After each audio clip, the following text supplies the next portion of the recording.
मेरे नीट में 655 अंक आए हैं और मेरी ऑल इंडिया रैंक 5933 है। और कोई भी सफलता तुक्के में नहीं मिलती, ये इसकी मेहनत का है कि आज इसको ये अंक मिले हैं। पढ़ते सब लोग हैं, पर जितनी बार जैसे एक चीज़ पढ़ रहे हैं उसको जितनी बार हम लोग पढ़ेंगे, जितनी बार पढ़ेंगे वो हमारी चीज़ में दिमाग में बैठेगी। वैसे जो भी करे उसको बहुत अच्छे से करे, भले ही कम थोड़ा सा अगर कम भी पढ़ते हैं तो उसको भी इस तरह से पढ़े कि वो बार मतलब ये सोच के कि कल मेरा एग्ज़ाम है, उसको इतने अच्छे से पढ़े। इंडिया 2 न्यूज़ आज निकला है मोहम्मदाबाद शहीदी धरती, जहां 8 लोग शहीद हुए थे देश की आज़ादी के लिए। मोहम्मदाबाद वो धरती जहां से डॉक्टर मुख्तार अहमद अंसारी ने पूरे भारत की आज़ादी के लिए अपनी रणनीति तैयार की थी गांधी जी के साथ। आज उसी सरज़मीन से एक ऐसा परिवार, जो परिवार कोई ऐसा मोहम्मदाबाद तहसील का जो नहीं होगा जो हरभजन सिंह को नहीं जानता है। हरभजन सिंह एक ऐसे व्यक्ति थे जो लोगों को मदद करने में कभी पीछे नहीं हटे हैं। आज उनकी एक पोती डॉक्टर बनने जा रही है।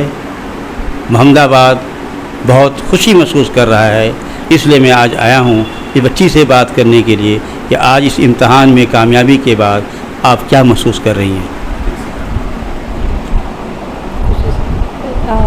नमस्ते, मेरा नाम निशदीप कौर है।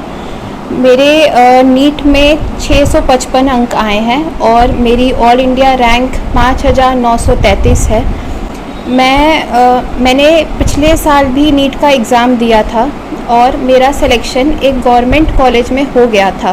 पिछले साल मेरी रैंक 8500 थी और मुझे प्रतापगढ़ मिला था गवर्नमेंट कॉलेज, पर मुझे लगा कि इससे अच्छा मैं कर सकती हूँ, तो मैंने कॉलेज के साथ फिर से नीट की तैयारी की और अभी मेरा 655 अंक आया है।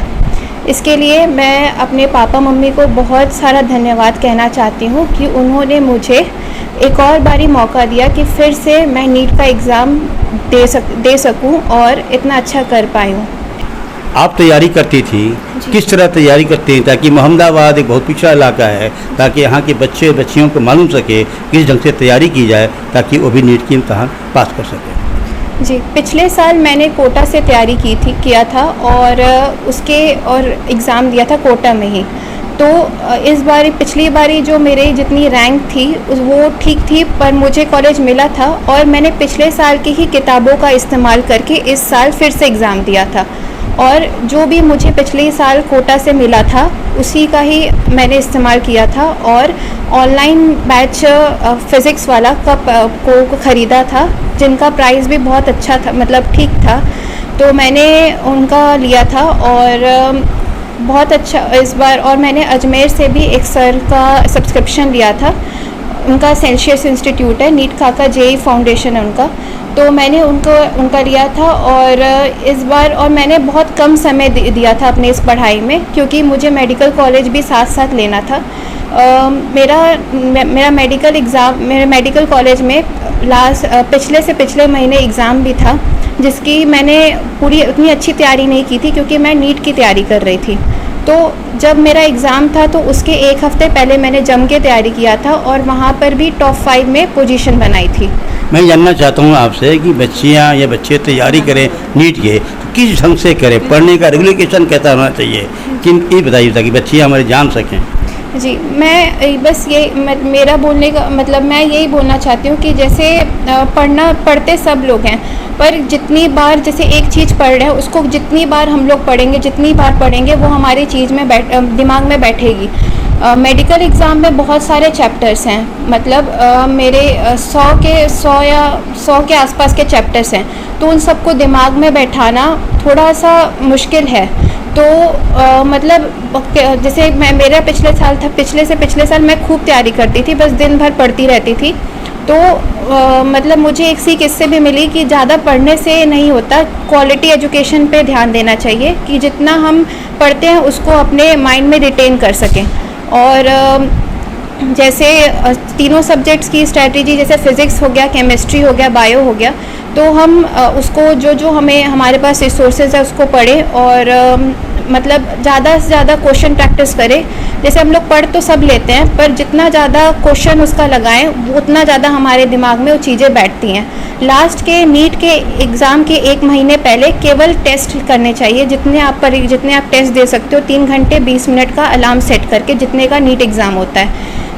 अच्छा ये रहता है कि अगर हम 2 से 5:20 तक ट्राई करें, क्योंकि नीट का एग्ज़ाम भी इसी ड्यूरेशन में होता है, तो सबसे अच्छा रहता है कि आप जितने पेपर्स लगा सकते हैं। मैंने भी नीट एग्ज़ाम के पहले 55 के आसपास पेपर्स लगाए थे इस महीने, और पर डे के हिसाब से मतलब थोड़ा कभी 2 लगाती थी, कभी 1 लगाती थी, और उन सबको लगाने के बाद पूरा अच्छे से देखती थी कहाँ मेरे से गलती हो गई और फिर उसको सुधारती थी।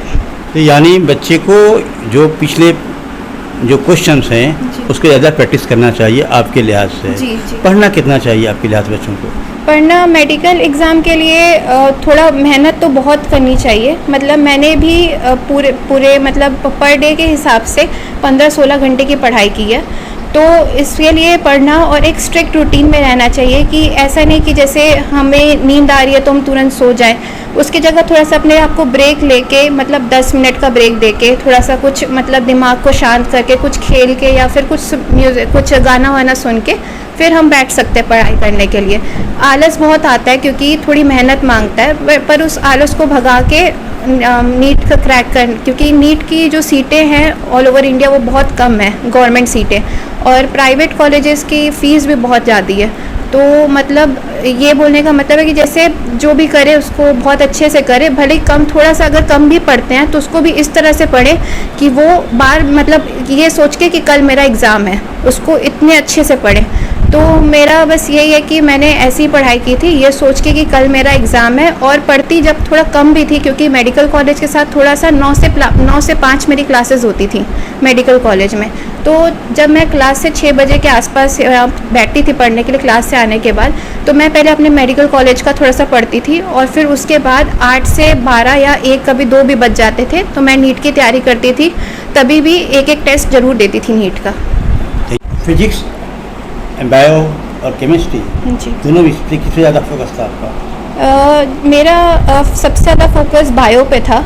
मेरी फ़िज़िक्स बहुत अच्छी थी, केमिस्ट्री भी ठीक थी, और बायो थोड़ी कम थी, क्योंकि बायो हुए जितना हम याद कर सकते हैं उतना याद करना था। मेडिकल कॉलेज में मैं कम टाइम दे पाती थी ये सब याद करने वाले सब्जेक्ट पे, ज़्यादा टाइम मतलब मुझे फार्मूलाज रिवाइज़ करती थी फ़िज़िक्स का। मैंने फ़िज़िक्स के लिए एक सेपरेट कॉपी बनाई थी, छोटी सी, मतलब जो सबसे छोटी साइज़ की होती है, उस कॉपी को बना के मतलब मैंने सारे उसके अंदर फार्मूलाज लिखे थे, और लास्ट के 1 महीने पहले बस मैंने उस कॉपी को ही पढ़ा था। केमिस्ट्री के लिए भी मैंने जैसे 3 पार्ट होते हैं इसमें, ऑर्गेनिक, इनऑर्गेनिक और फिज़िकल। तो ऑर्गेनिक में मैंने जितने भी रिएक्शन होती है केमिस्ट्री में उन सबको एक जगह कंपाइल कर लिया था, और एग्ज़ाम के टाइम बस उसी रिएक्शन को ऊपर से देखती गई थी। और इनऑर्गेनिक में भी जो याद करने वाली चीज़ें हैं मैं उसको याद करती थी, और मतलब याद करती थी, और जो उसमें केवल भूलता था बस उसी को कॉपी में लिखती थी, क्योंकि वो बहुत ज़्यादा है उसमें। और फिज़िकल में सारे फार्मूलाज एक जगह नोट करती थी। बायो में मैंने जो CBSE के NCERT बुक्स होती हैं उसके अंदर ही अपने नोट्स बना दिए थे, क्योंकि ज़्यादातर बायो में NCERT बुक से ही क्वेश्चंस पूछे जाते हैं। इस बार भी मैंने ऐसा ही किया था, और उसी के अंदर नोट्स पूरे बना लिए थे, और जो भी सर एक्स्ट्रा पॉइंट बताते थे उसको बुक्स के पास ही लिख देती थी, और लास्ट टाइम उसी को ही रिवाइज़ किया था। और लास्ट टाइम मैंने बायो की बुक को ही 10-11 बार रिविज़न किया था। कट गए हैं, आपको ये हुए हैं, इस पर क्या आपका विचार है, कैसे क्या हुआ? जी, इस बार नीट का जो एग्ज़ाम था उसके बाद जब मैं दे के आई थी तो मेरे अंक 660 बन रहे थे। तो उसमें क्या हुआ कि जैसे सबकी सारे इंस्टीट्यूट से आंसर की आ गई, तो मैंने अपना स्कोर कैलकुलेट किया था, तो इतना अंक बना मेरा। फिर उसके बाद जब ये नीट से आंसर की आई थी तो मेरा 10 मार्क्स कम हो गया था, क्योंकि वहाँ पे 2 क्वेश्चन ऊपर नीचे, मतलब 2 क्वेश्चन का आंसर चेंज हो गया था।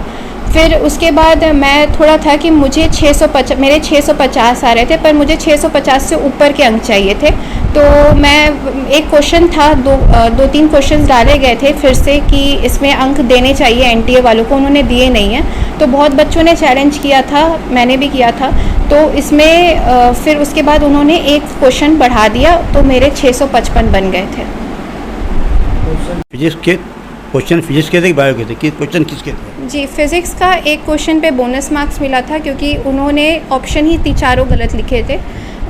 बायो का एक क्वेश्चन का आंसर उन्होंने गलत दिया था, उसको सही करके आंसर की में आया था। और केमिस्ट्री के 2 क्वेश्चन को चैलेंज किया गया था, जिसमें उन्होंने एक क्वेश्चन पर मतलब प्लस पॉइंट दिया था। तो क्या इस तरह के गलत क्वेश्चन गलत आंसर दिए जा रहे हैं, इससे बच्चे काफ़ी परेशान भी होते होंगे? जी, मैं भी इसीलिए परेशान थी, क्योंकि इस सब के वजह से थोड़ा पहले रिज़ल्ट के पहले अपना कॉलेज जान पाना कि कौन सा कॉलेज मिल सकता है, वो थोड़ा मुश्किल हो जाता है। और आपको कंपटीशन का भी उतना पता नहीं होता कि आपकी रैंक कितनी होगी, क्योंकि कॉलेज मेनली रैंक पे मिलते हैं, मार्क्स पे नहीं। तो थोड़ा सा इस पे दिक्कत होती है। तो पर ये था कि मुझे रेंज पता था कि ज़्यादा से ज़्यादा बढ़ेंगे तो मेरे 5 मार्क्स बढ़ सकते हैं, 655 तक जा सकते हैं। तो मैंने उसके हिसाब से अपना कॉलेज थोड़ा पहले से चूज़ कर लिया कि कौन सा मुझे चाहिए होगा इस बार। आपको कौन सा कॉलेज मिलने की उम्मीद है?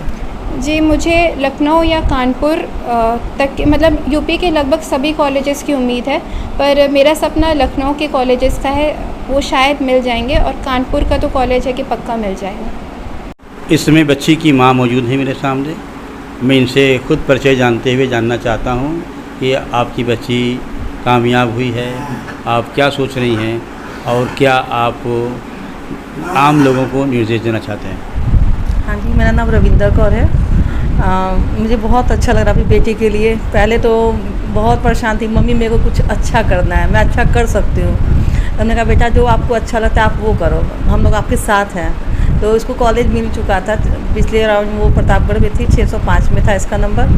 तो उसकी थोड़ी जिद थी कि मम्मा मैं कर लूँगी, मुझे अच्छा लगता है, मुझे कुछ और अच्छा चाहिए, मुझे अच्छा कॉलेज चाहिए, और इसका सपना था। बच्ची आपकी डॉक्टर बनेगी निकलेगी, हाँ। तो आपसे किस ढंग से देखना? आजकल डॉक्टरी पेशा जो है बहुत ही यानी अब मत कही क्या हो गया है, उस ढंग में बच्ची जाएगी कि अलग ढंग से बच्ची जाएगी?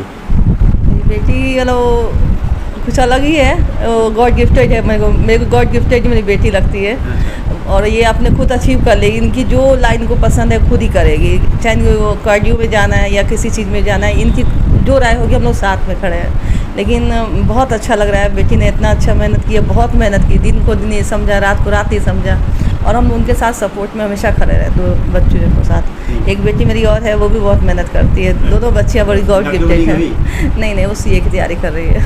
किसी को बनाने में माँ और बाप दोनों का बड़ा हाथ होता है, और साथ साथ में उसकी सबसे बड़ी वाह गुरु उधर का कृपया भी होती है।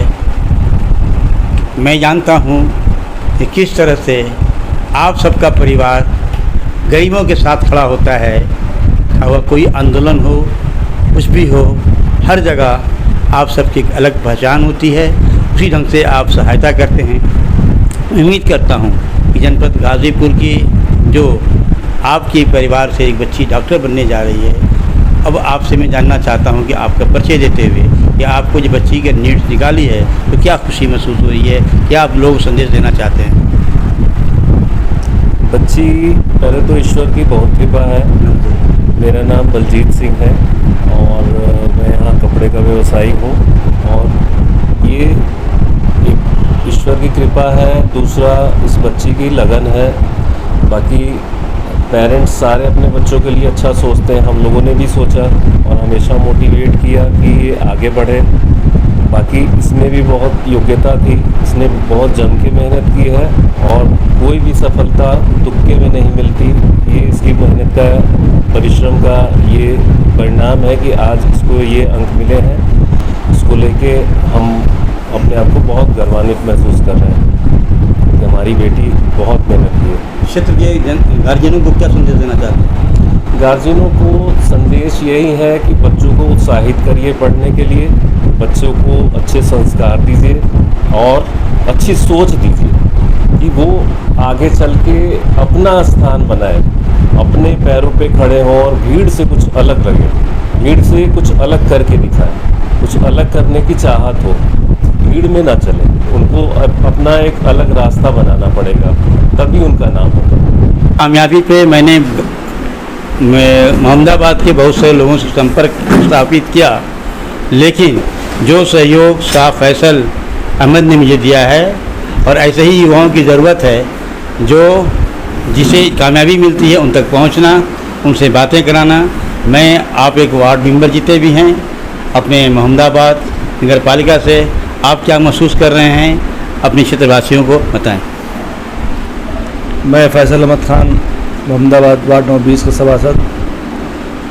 हम लोगों को ये बहुत गर्व की बात है कि हमारे कस्बे की लड़की, हमारे बड़े भाई बलजीत भाई की लड़की, जो हम लोग को प्यारी है, हम लोग चाहते हैं कि ये और आगे जाए और पूरे कस्बे का नाम रोशन करे। यही हम लोग की दुआ है। बहुत बहुत शुक्रिया आपका।